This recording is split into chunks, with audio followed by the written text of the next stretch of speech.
మిత్రులందరికీ నమస్తే. జయ శ్రీరామ్. మిత్రులారా, ఈరోజు నేను మనకు ఎంతో ఇష్టమైన రామాయణం గురించి చెప్పబోతున్నాను. మరి రామాయణం అంటే మనందరికీ ఇష్టమే కదా. రామకథ ఎన్నిసార్లు విన్నా మనకు బోరు కొట్టదు.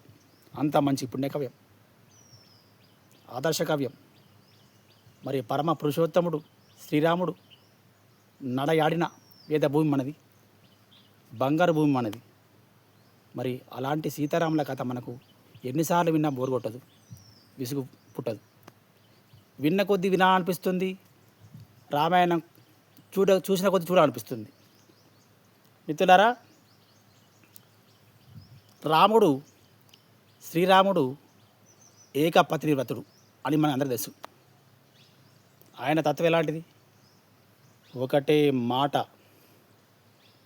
ఒకటే బాణం, ఒకటే భార్య. అదే శ్రీరామతత్వం. సకల సుగుణాలన్నీ కలబోసి ఒక రాశిగా పోస్తే ఆ రాశిలోంచి శ్రీరాముడు అనే మహాపురుషుడు ఉద్భవిస్తాడు. అంత గొప్ప చరిత్ర శ్రీరాముంది.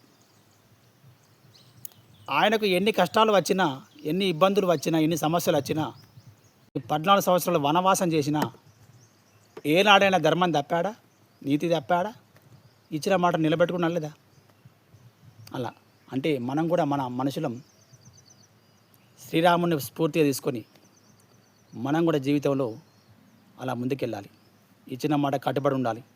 అబద్ధం ఆడకూడదు, ఇతరులను వంచకూడదు, తోటి సమాజాన్ని గౌరవించాలి, ఇంట్లో కుటుంబ సభ్యుని గౌరవించాలి, మనం చేసుకున్న ఇళ్ళని కూడా ప్రేమ చూసుకోవాలి.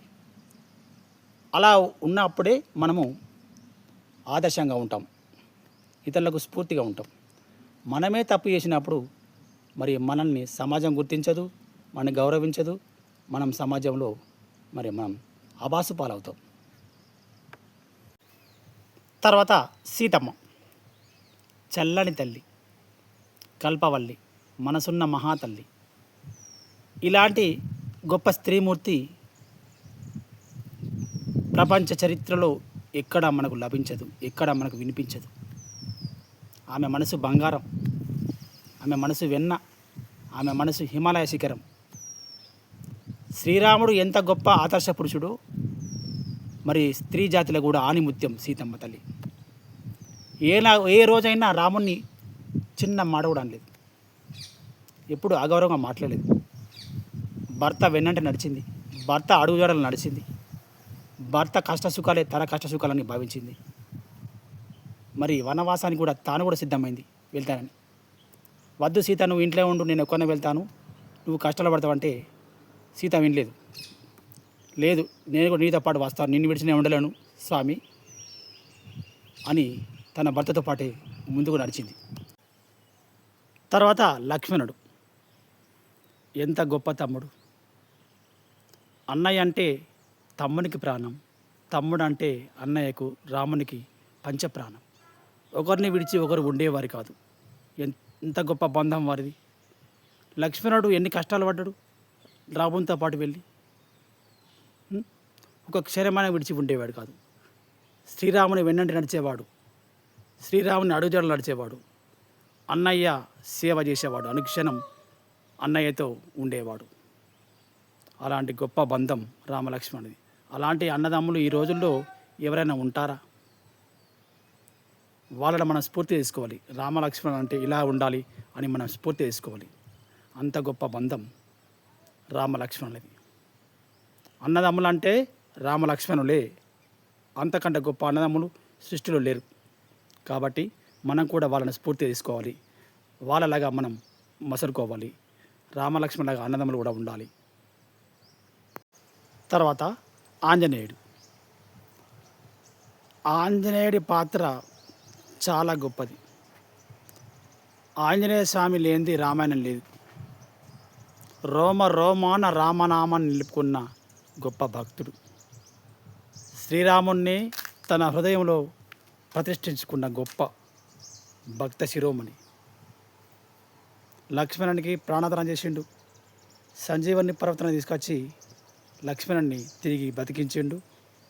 ఆయన లోపల కొత్త జీవాన్ని పోశాడు. అనుక్షణం రామునికి సహాయపడ్డాడు. విడిపోయిన సీతారాముని కలిపిండు.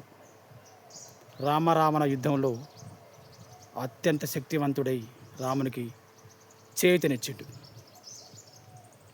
ఇలా మనం చెప్పుకుపోతే రామాయణంలో పాత్రలు చాలా ఉన్నాయి.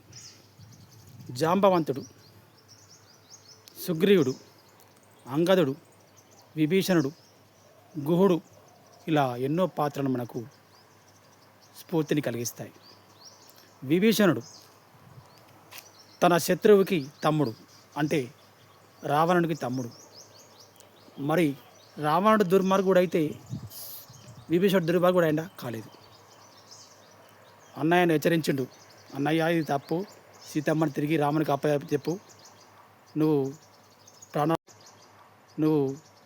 ప్రాణాలతో ఉంటావు, రాముడు నిన్ను క్షమిస్తాడు అని చెప్పిండు. రావణుడు విన్నాడా? వినలేదు. తమ్ముని కూడా దూరం కొట్టిండు. అంటే ధర్మబద్ధంగా నడుచుకున్న విభీషణుడు రామునికి ఆప్తుడైండు. అలా రామునికి దగ్గరై రాముని చేత అనేక రకాల ప్రశంసలు అందుకున్నాడు. అలా గొప్ప రామాయణం మనది. మిత్రులారా, మీరు రామాయణం చదవండి, మీ పిల్లలకు వినిపించండి, మన భావితరాలకు కూడా వినిపించండి, వాళ్ళ చేత చదివించండి. రామాయణాన్ని స్ఫూర్తిగా తీసుకోమని చెప్పండి. అప్పుడే మనం హిందువులుగా గర్వించదగ్గవారవుతాం. మన రామాయణాన్ని, మన పురాణాలని, మన ఇతిహాసాన్ని పిల్లలకు చెప్పండి. మన లోపల నవ చైతన్యం కలిగించండి. జై శ్రీరామ్. లోకా సమస్త సుఖినే భవంతు. మిత్రులారా, ప్లీజ్ నా ఛానల్ని సబ్స్క్రైబ్ చేసుకోండి. నా ఛానల్ పేరు నా పరిమళాలు. దయచేసి అందరు సబ్స్క్రైబ్ చేయండి.